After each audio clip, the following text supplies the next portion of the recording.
In our first game tonight, the undefeated GAR Grenadiers came to Harmon Stadium to battle a struggling Hazelden High School Mountaineer team. The Mountaineers held GAR to no or minus yards for much of the first half on fine efforts like this one. The Grenadiers didn't get a first down in the first half, but they did get a score by way of their defense. All-State candidate Greg Skrepnak blocked Bob Zientek's punt, fell on it in the end zone. The try for 2 points was no good. GAR 6, Hazelden nothing. The Mounts' Danny Deal had a good night on runs like this one, taking one in just before the half. The point after was good. The Mountaineers had the lead 7-6 at the break.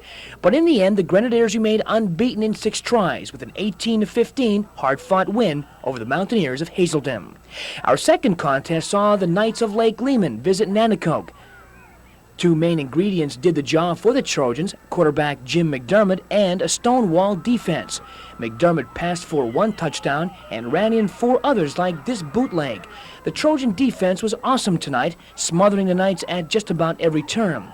Fumbles like this one left Lake Lehman in a quagmire for most of the night, as it was Nanticoke going away 42-0. Andy Mehalshick, Eyewitness Sports.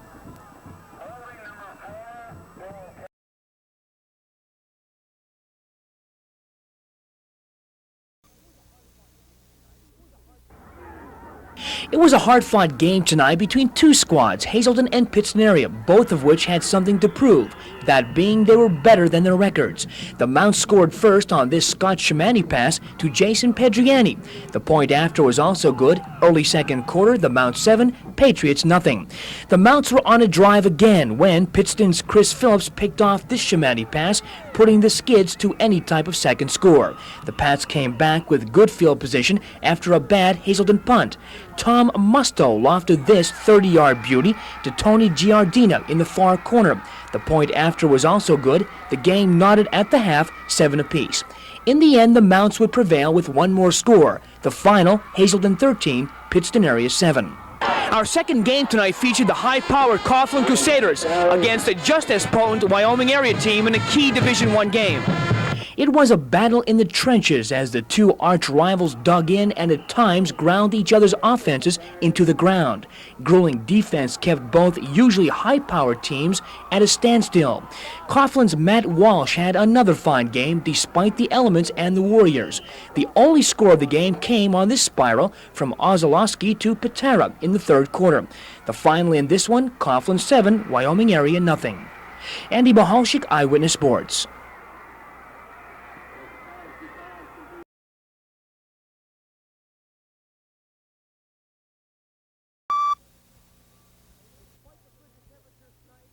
Despite the frigid temperatures tonight, a large crowd turned out for a classic Wyoming Valley Conference rivalry, Pittston area and the Warriors of Wyoming area. A lot was resting on tonight's game for Wyoming area. They needed a win to keep their playoff hopes alive. Brian Hines ran tough for the Warriors, grinding out hard-fought yardage.